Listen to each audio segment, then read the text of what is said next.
even know ourselves what's needed for us. It means not just that we don't know the solution that Hashem should give us. We don't even know what direction we should be taking in life. What are the things we're here? What's our purpose in life as far as in our engagement in the world in this world? So he goes, you can't look at the one person and say this person has a certain life, and I want my life to be like that because that's how my life should be. But maybe that's not how your life should be. You don't know how your life is supposed to be. It's not. There's no sure thing that this is the way that things are supposed to be. Therefore, we have to have trust Hashem, that He's going to help us, that we're going to be able to pick the right way that's most matin for us. Aval, that's all in worldly things. Aval mishmas Hashem, and when it comes to listening to God, that's not the way it is. The fishu kfar heranolanu. I just need to. There's the thing that comes into a bit of a challenge when it comes to this part of bitachon. What he's saying is there's two things over here. One thing is over here, what a person is supposed to be doing in Torah mitzvahs is very clear. Everyone has to keep Shabbos.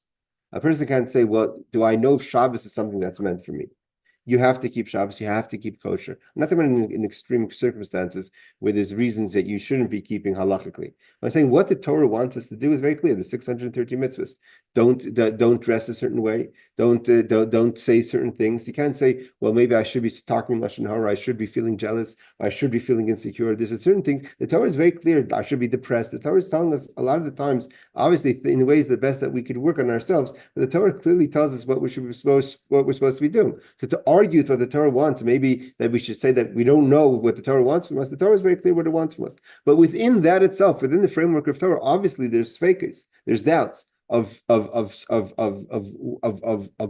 the things you should be doing, what should be the focus, let's say.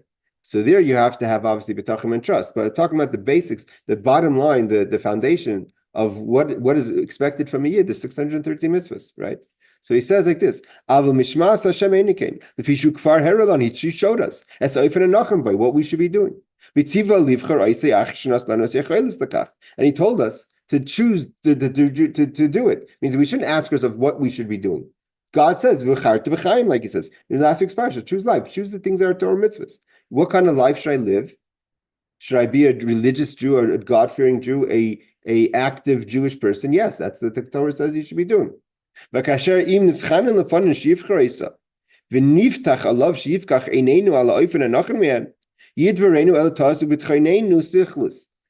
but to daven, that Hashem should guide you to know if I should live according to the laws of Torah mitzvahs, that's a foolish that I need to have trust in God. When you have to have trust. The trust is where there's a doubt, where we don't know, where there's uncertainty, where like in the things of health, or the things of parnas or other things in your life. At the end of the day, Torah says to do ishtadlus, to do participation, but that's it. And we don't know if what we're doing is the right thing. So therefore, we need to have bitachon.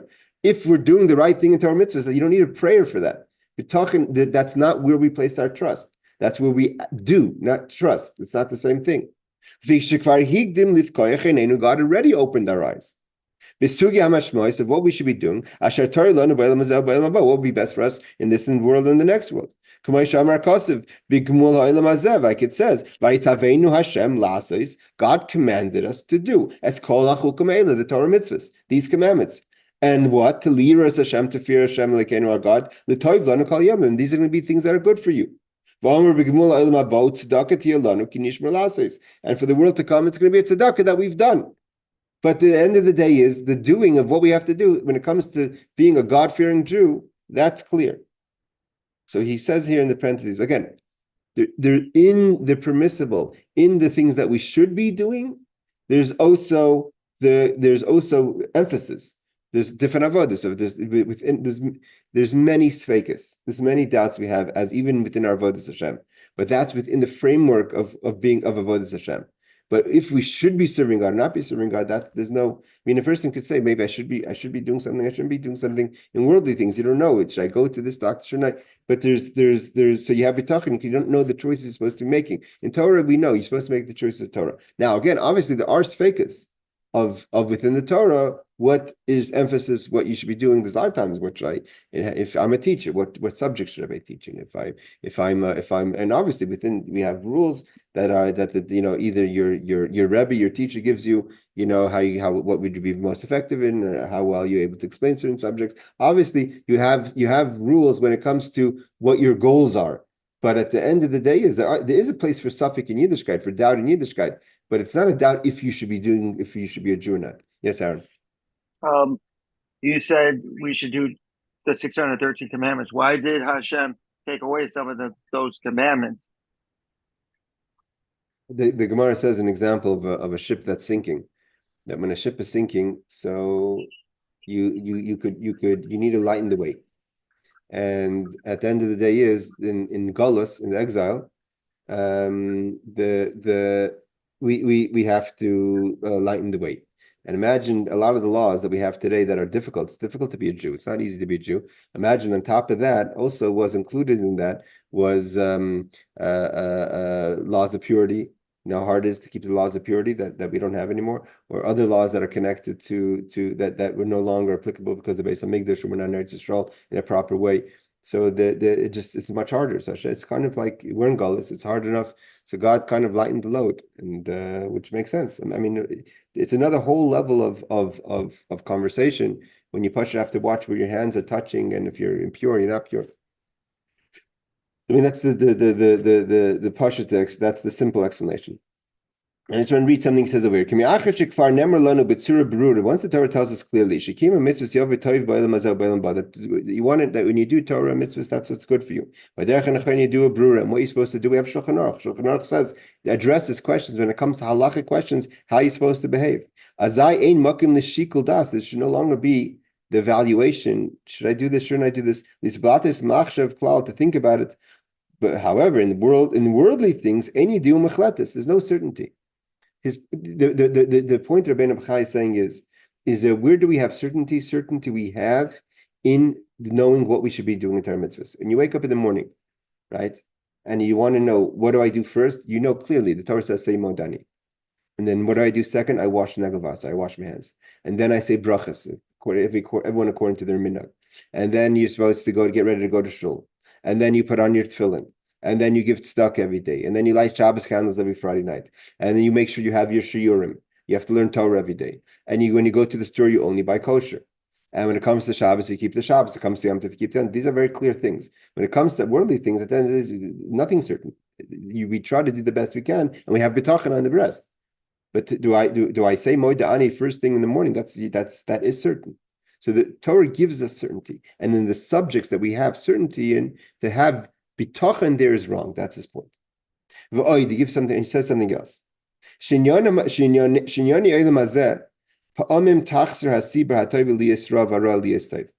something else, that what initially could start off to look like it's a good thing in worldly things, at the end of the day could end up turning out to be a bad thing, because there's no certainty and there's no saying for sure what is the best thing. For instance, let's say medicines that have side effects, or methods of doing things, or parnasa, making money, but the money goes. It means the future of how it means when you look at something right now. The Torah talks about halacha, about tova meitiv, right? When you're supposed to be thankful, and when do you say baruch dayin emes? When do you say God is a just judge, right? So sometimes it's there in bad news is good news. And in good news is bad news. The Torah says, which blessing do you make? Do you look at the future that's going to be good news, or the future that's going to be bad news, or vice versa? So the Torah has rules of how you're supposed to look at the situation. But when it comes to the actual situation itself, there's no certainty how things are going to play out in the future, because there is no certainty in the world. It's all part of one issue. There is no certainty in worldly things. And therefore, you have to have bitachon. You have to have effort. You have to have bitachon. But what's the long-term effect of what's going to happen, or the short-term effect? You don't know. We just don't know. Right? You in politics, you vote for a certain person, hoping that person's going to represent your interest. There's no guarantee. There's no certainty. And when you're disappointed, it turns out that person, the things that you were concerned about, end up being a bigger concern. And the reasons you wanted that person to represent you is not really there. So that was a bad bet. It was a bad choice. But Torah is not like that. Torah says these are the things you're going to do, and we're certain these are the things you're supposed to be doing. That's the point. When it comes to listening, the good and the bad, it never changes. It never happens. That keeping Shabbos is a bad thing unless the Torah tells you in a specific case that you're not supposed to be keeping Shabbos for whatever the halacha of that situation is. But there is no uncertainty in Torah mitzvahs. He continues, Aval. But where do you have to have bitachon when in Torah mitzvahs? Is if you're going to be successful in, after we said, right, you have to have a commitment. Last week we said it's a 3-point plan. You have to have commitment to do Torah mitzvahs. You have to plan to do Torah mitzvahs, means you have a strategy, and then you have to actually be able to do it. That's not certain that you're going to be successful. What certainly has to happen, let's say, is you should daven with the minyan. Will 10 people show up to shoulder? You're not certain, right? But you know that you're supposed to be davening with 10 people. That you're certain about. But you just don't know if those, because you're dependent on the other 9. You're not certain. Oh, 9 people are going to be at the shul, so therefore there's going to be you're going to be part of a minyan. For example, that after you've chose to do the Torah mitzvahs with your thinking, and you have a proper strategy of how it should work, right? To go to a shul that never has a minyan, and to say, because Torah says that I certainly have to daven with the minyan, so therefore there's going to be a minyan, that's not called bitachon, that's not called strategy. If there never is a minyan in the shul, or rarely a minyan in the shul, chances are that there won't be a minyan this week either. But if you're supposed to go, you're supposed to go for whatever reason. But the matspun naki, it means you have the proper strategy to know that usually, let's say there is a minyan. I'll give just an example. And you have a pure, honest strategy, rayon, to make this work. And so therefore you have the two. You have a commitment to do Torah mitzvahs. You have the strategy for the Torah mitzvahs to be successful. Again, there are things that may not work technically. And that's where you have to have bitachon in. Then yes, you do have to pray to God. To help us. As King David says, so he says that that we should be on the true path and make sure that it works out, that this ends up being the true path. Put me on the path, the nesiv of your mitzvos. And he says, Derech Muna Bacharti, I've chosen to have faith. And the Vakti Beidesech, I cleave to your mitzvahs. Hashem al Devisheni, don't embarrass me by cleaving to your mitzvahs, but I'm committed to doing the mitzvahs either way. That's a very deep pasuk, right? It says, we say that a few times in davening, the concept of we ask Hashem not to embarrass us for our choices in God. It's not so simple. That you need siyata d'shmaya. There could be, it means you could end up doing what you're supposed to be doing. But there could be side effects that are embarrassing. So we ask Hashem not to embarrass us. So we say, "De facto b'veidesecha, I've cleaved to your mitzvahs, Hashem al tevisheni, don't embarrass me." Then you could translate "don't embarrass me" in different ways. You could say, "Don't embarrass me that it doesn't happen," or "Don't embarrass me because it happens." V'al tatzel mipid dvar emes ad ma'od. Because these are different psukim where a person is praying that the efforts that I'm doing should have fruit, should bear fruit, and should materialize within Torah mitzvahs. Means David is not asking God to help him make the right choices, but to help that the choices that he made should be fruitful. It's not the same thing. Helping to make the right choices, you're not supposed to have bitachon. You're supposed to make those choices. Once you've made that choices, that it should be successful. And it shouldn't be an embarrassment, and should work out. That we're asking for Hashem to give us the bracha that should go well. You've already made the choice. But you're praying in 2 forms. One form is achad, tahir libai. David mispal shlibayi tar v'naki. David's praying that he should have, means I made the choice. He's asking Hashem, I should make the choice with a true heart. That's what when he says, means to choose to do something, but to have a heart when you do that, that's to clean my heart, that it should be pure for Hashem. That it's okay to have help because we can't control our feelings, right? So he says Torah liboy. So he asked Hashem for a pure heart, and the strength to make the choice, but the choice is yours. You're allowed to ask Hashem that don't, please help me navigate the disturbances of my life, the overwhelming problems in my life that could sit on me when I'm trying to daven, right? That you could ask Hashem for help. That says,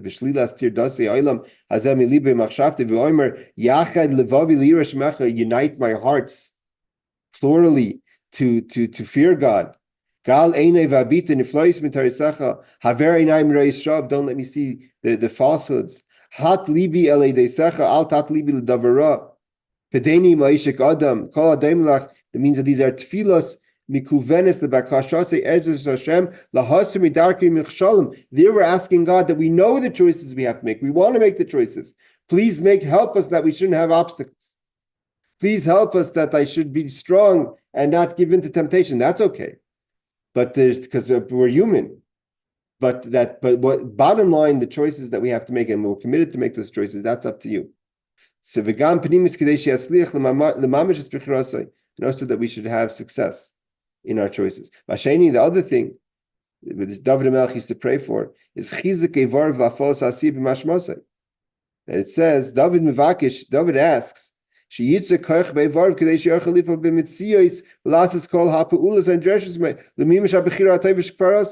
it's not just that you shouldn't be victim of obstacles, or you shouldn't be tempted by obstacles, or you shouldn't be overwhelmed by stress, but he also asks to be strong physically, that I want to do Torah mitzvahs, but I should have the physical ability to do the mitzvahs. Sometimes so there you're allowed to ask Hashem, because you need again, there's a lot of components of getting the thing done. And those, including that, is to have the strength to do it. Like he says, Hadricheni v'nesiv mitzvaysecha, odeni ve'ivashea ve'esha b'chukecha tamid. And there's other psukim that we're talking about. Hashem should bless us with the physical ability to be able to do the mitzvahs. When he says v'avar l'kaman, and later I will explain. Oifnei mafsiki hachelek hazeh.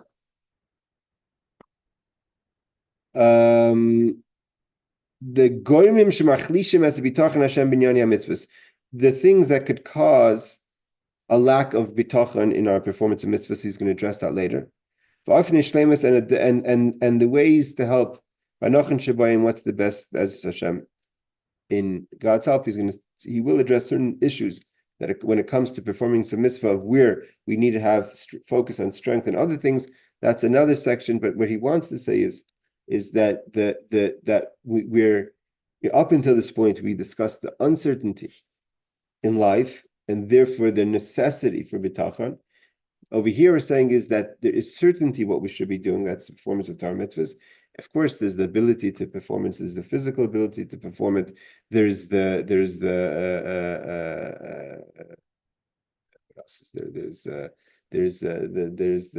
obstacles. There's anxiety. There's all kind of things that could get in the way that we ask Hashem for. But the certain that this is what we should be doing, that we have with Torah mitzvahs. And he's just going to make a summary on this, and I want to start the next chapter as well, the next section as well. Because the next section gets a little different. And the next section you have to remember something. What the Rabbeinu was doing over here was, we're not talking about how this affects other people. We're talking about, in this section, we're talking about you and God. What do you have to do for God? And of course, what God in response is doing for you. But this has nothing to do with affecting other people, or influencing other people, or being influenced by other people. We're just talking about you and Hashem. What should you and Hashem, what is your relationship about? You have to do Torah mitzvahs. Okay. So he just makes a summary, the sikum, to make a summary of this section. When it comes to Torah mitzvahs,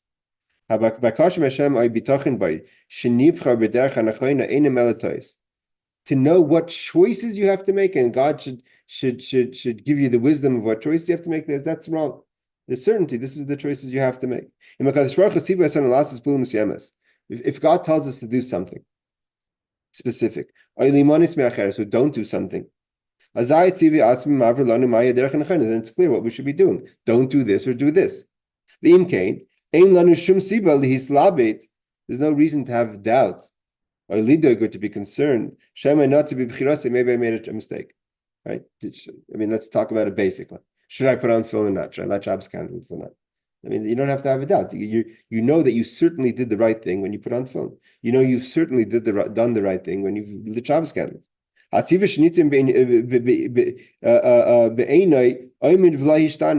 commandment is there. Nothing's going to change that. Again, the ability to do it, the situation. I'm not talking about that. We're talking about, is this the right thing for me to do? Not only that, where we don't have certainty in our choices in life, how that's going to play out. We're certain that he says that the choices that we're making are going to have the outcome that we want. What does that mean? The outcome that we want. Here he uses the word toiv, but toiv has to be taken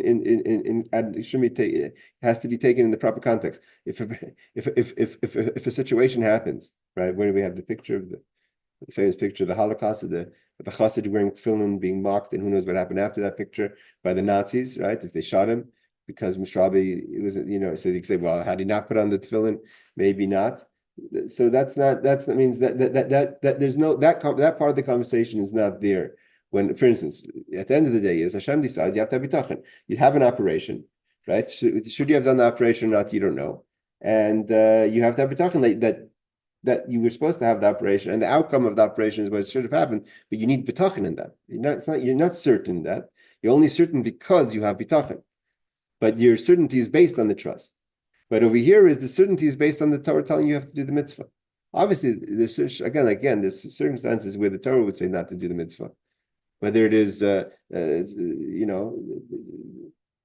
people in Spain in the Inquisition, whatever their basis was, not to keep Torah mitzvahs openly in Spain at the time. Whatever it is, there's different. We're not going into these discussions, but the idea of it. But over here, he's saying is to have the outcome of it, the way it should be the outcome, that's what you're supposed to be doing. You're supposed to be putting on film. Now, what does he mean that the outcome is going to be positive? If a Gentile is going to see you and shoot you because you're a Jew and you're acting Jewish, so that's what was supposed to happen. I mean, that's because you can't be that the Torah mitzvah's choices are the wrong choices unless you didn't know what the law was at the time.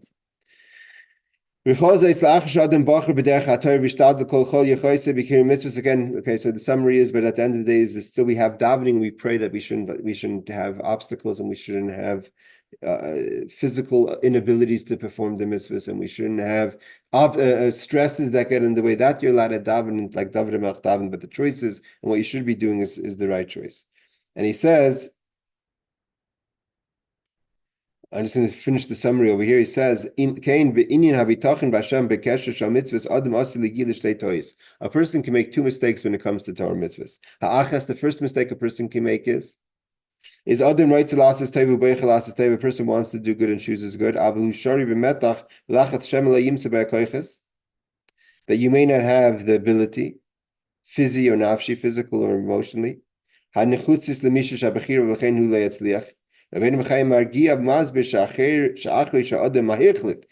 Bachya says, after you've made the choice, and you chose the right way, and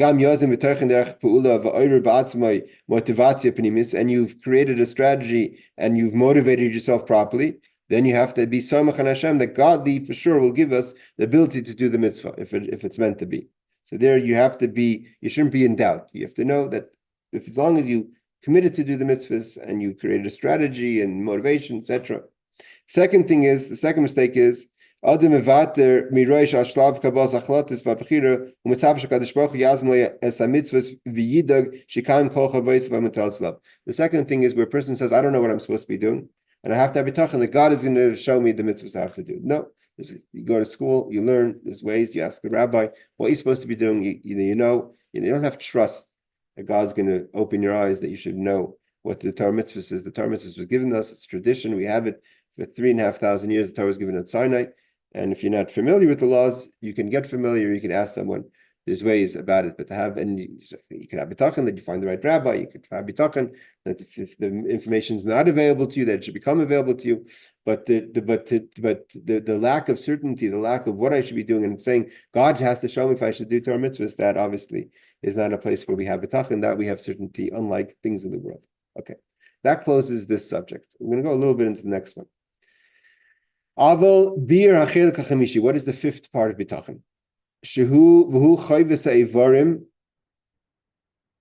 asher te'alton v'niskon over min adam l'zulasei. These are things that are connected to other people. It's ben adam meaning ben adam l'chaveri. This means we're not just talking about interactions with people in the world, but also interactions with people within the framework of actual performance of the Torah mitzvahs. Kigoin, for instance, by definition, the mitzvah of tzedakah is dependent on two people, or two entities, two institutions. Someone gives and someone receives, right? Tzedakah, it's not tzedakah to lose money. That's not what tzedakah is. I mean, if a person says, well, tzedakah means I shouldn't have the dollar in my pocket, so I'm going to go and throw it into the fire. That's also, I don't have the dollar anymore in my pocket, and I burnt it, or I threw it into the sea. That's not called tzedakah. The condition is not, the idea that you don't have the money is conditional that someone or something else does have the money, right? So there's always, the Rebbe talks about, yes, you put money, let's say a person says, well, I'm going to wait for the right ani, the right poor person. No, you could give it right away. There is the concept, I heard clearly the Rebbe in a talk say, there is the concept of making sure to get the money out of your pocket as soon as possible. Even though you could say, well, I made the commitment to give tzedakah and I'm waiting for the poor person to show up. But to take the money out of your pocket and put it into the institution, you go online, you make a donation online, or you put the money in tzedakah pushka. You say, what's the difference? The pushka only gets emptied on Friday or Thursday, and then the community or the tzedakah person goes and takes the money and distributes it to the poor people. What's the difference if I'm going to put the money in on Monday, Tuesday, Wednesday? Anyways, he's not going to open the pushka, the tzedakah box, until Thursday. So what's the difference? There is the concept of the money leaving you, but that's only leaving you while it's in the process of going to something else. So it means the condition of it leaving you, yes, it should leave you right away. That's what the Rebbe says. Get the mitzvah out of your pocket. Even if the tzedakah pushka will only be open on Thursday, but the condition is it does have to be open on Thursday, because that means that the your step in the final part of the mitzvah, that it eventually reaches someone else, starts early for you. Then you're already participating in the mitzvah early on. But the condition is that eventually it does make its way to someone else. So he says, and tzedakah is an example of other things as well. Kigani tzedakah v'amatanis, or a gift. If you gift someone, right? You can't say I'm gifting someone, so I shouldn't have it. There has to be someone who receives the gift, or something that receives the gift. Kigani tzedakah v'amatanis. V'hafatzis chachma. So that's another idea. You had to give up, to spread Torah, not to learn Torah, but to spread. Hafatza means the hafatza samayon is to spread the well springs. There has to be a makabel. This is the idea of mashpia makabel. There's a mashpia. There's the giving side. Giving could be monies, gifts, ideas, Torah, but there has to be someone on the other side listening. So if you it's hafatzas ma'achachma, isik hafatzas Torah. No, sometimes a person, like in everything else, you do effort.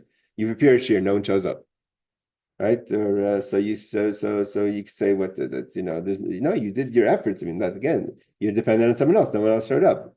But did you teach? You didn't. You didn't teach because there was no one listening.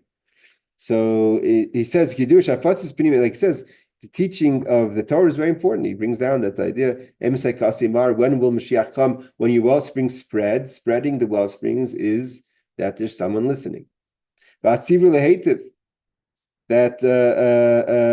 being good, vazar al ra, not being bad, right?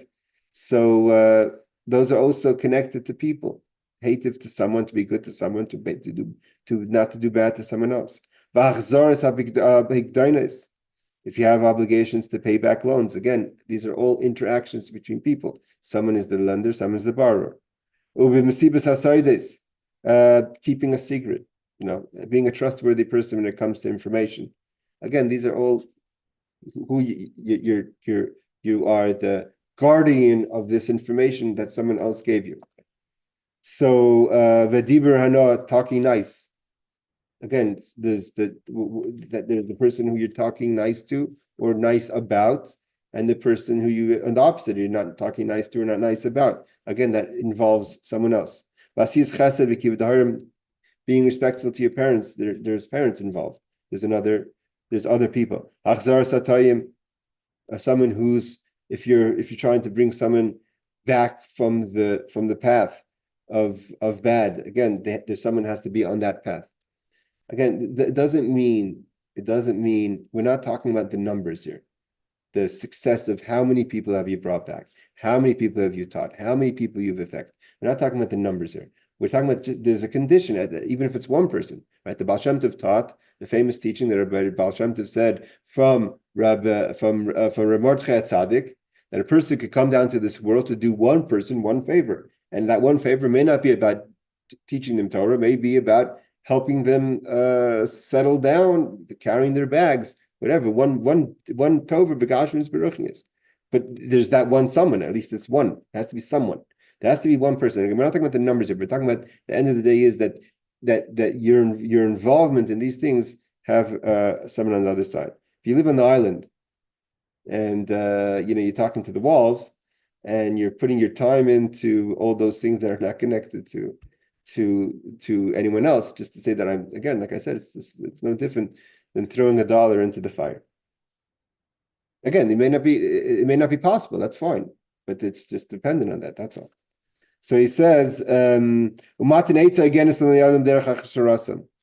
advice, right? One of the conditions of giving advice is giving the advice to someone. So someone who needs the advice, that's part of the condition, right?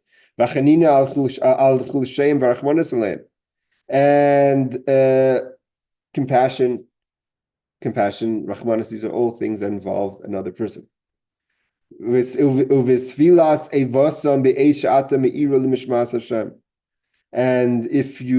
to feel bad, to be involved and to be sensitive to someone's pain involves someone having pain, or someone not. If someone's off the derech and you feel bad, again, the Rabbeinu Bachya is quoting constantly that there's a lot of things out there that are dependent on another person. And therefore, he's going to say where the bitachon isn't over here, right? There's bitachon when it comes to have the ability to give tzedakah. There's the person is the tzedakah going to go to the right place? There's a lot of things we have to have bitachon on. There's when it comes to someone else, there's less. It means the first section 4 of section 4 of 4 is about you and God. That doesn't involve someone else. What should you be doing? Torah mitzvahs. You should be listening to what God wants you to do. Of course, it could be what He wants you to do is involve someone else. But the question is, the conversation in the room is between you and Hashem. What am I supposed to be doing? What does Hashem want from me? Over here, we're talking about. Now we're moving on to you want to do Torah mitzvahs, but these mitzvahs and these involvements involve another person and depend on another person being there. To have patience and to try to help someone and to give them the right direction. All these are things that are conditioning of someone else being there. So he says like this. So he says, I'm just going to go to we've given plenty of examples. What is the fundamental difference between when it comes to mitzvahs that involve someone else and between the mitzvahs that we spoke about in chapter 4? When we're talking about the focus, again, it's not just the mitzvahs that are between man and it's also about the commitment to the concept of the mitzvahs. So he says, over there, the mitzvahs themselves, to do the mitzvah, to be connected, is not dependent on someone else. That's between you and Hashem. And sometimes the details, the mitzvah also are not dependent on someone else. The mitzvah of learning Torah is supposed to be done with chavrusa. We know that from David HaMelech, right? That was one of the two things he learned from Achitofel. That's the best way to do learning Torah. But if there's no one else to learn with, you can't say, well, I don't have to learn Torah. You have an obligation to learn Torah. When it comes to mitzvahs that involve someone else, at the end of the day there's nothing you can do about it. It depends on someone else. And therefore,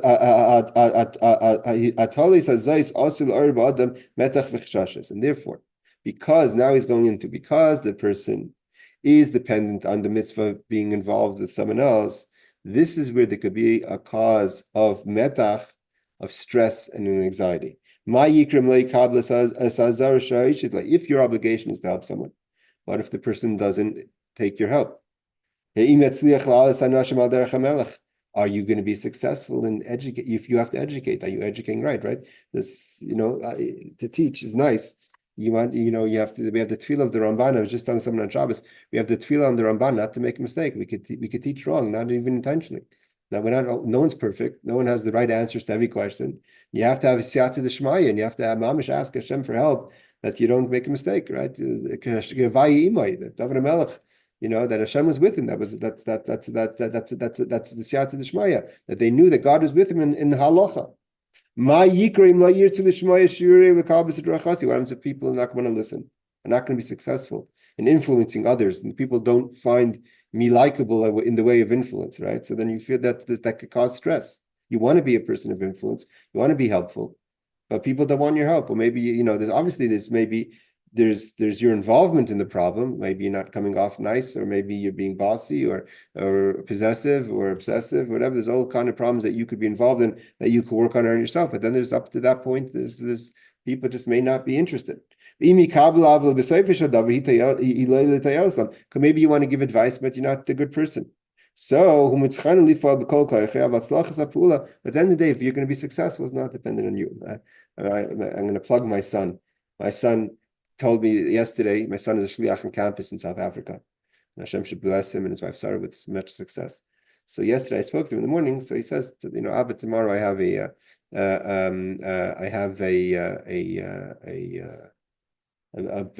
has a big pool. He's starting a new project that he does with students because he's a shliach on campus, and he just wants to make sure that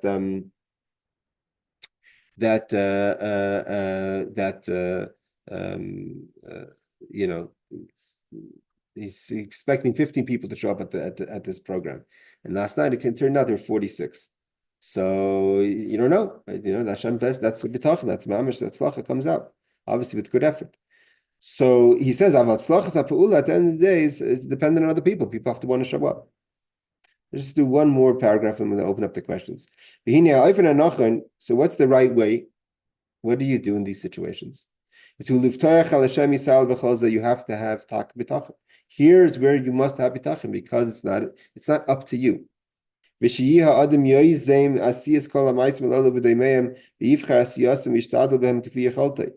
you have to, of course, strategize. You can't expect 47 people to show up just because you put a flyer out. You have to do everything you can that should be successful and into your ability. But at the end of the day, the bottom line is that you have to have bitachon if it's going to be successful. The choices you have to make. And also he says that you have to make sure that your agenda is pure, right? Don't when you get involved with other people, there's also your agenda, your recognition, kavod. It says not so people should praise you, respect you, not that people should be thanking you. You shouldn't have an agenda to be appointed the person in charge. That should not be part of your agenda. There should be no personal interest out of here. You have to. It says that the Torah says that when Korach came and said to Moshe, basically, who made you in charge, right? Moshe was in charge. Aaron was in charge. What did Korach say? Who made you in charge? Why are you in charge? Everyone's holy. Everyone should have a chance to have leadership, right? It says Vayipol Moshe upon him. Moshe fell on his face, and he fell down. Why did he fall down? He asked himself quickly. He made a quick evaluation. Maybe Korach's right. Is this about me, or is this about Hashem telling me to be the leader? He just quickly made an evaluation because it could be Korach is right. So here he says you have to care. It's not about you being in charge. It's not maybe someone else is the best person in charge. I know it's hard. It's not easy. It's not easy if you start something to walk away. It's not easy to not get the recognition you think you deserve. But he's saying that shouldn't be your agenda. And you have to have trust that God is going to help you. The way Hashem wants, after you ask him, at the end of the day is, you have to know that Hashem is going to decide how it's going to be successful and in what way it's going to be successful. But these are situations where a person has to have tremendous bitachon. But it's not about your agenda, it's not about you, it's not about you have to put in effort, you have to make sure you do the best, put your best foot forward. But at the end of the day is the success of it and what has to happen. If you're the person who has to do it, all that is dependent on bitachon on Hashem. We're going to stop here. We'll walk it back a little bit next week to elaborate more on this. Anyone has any questions, now would be a good time.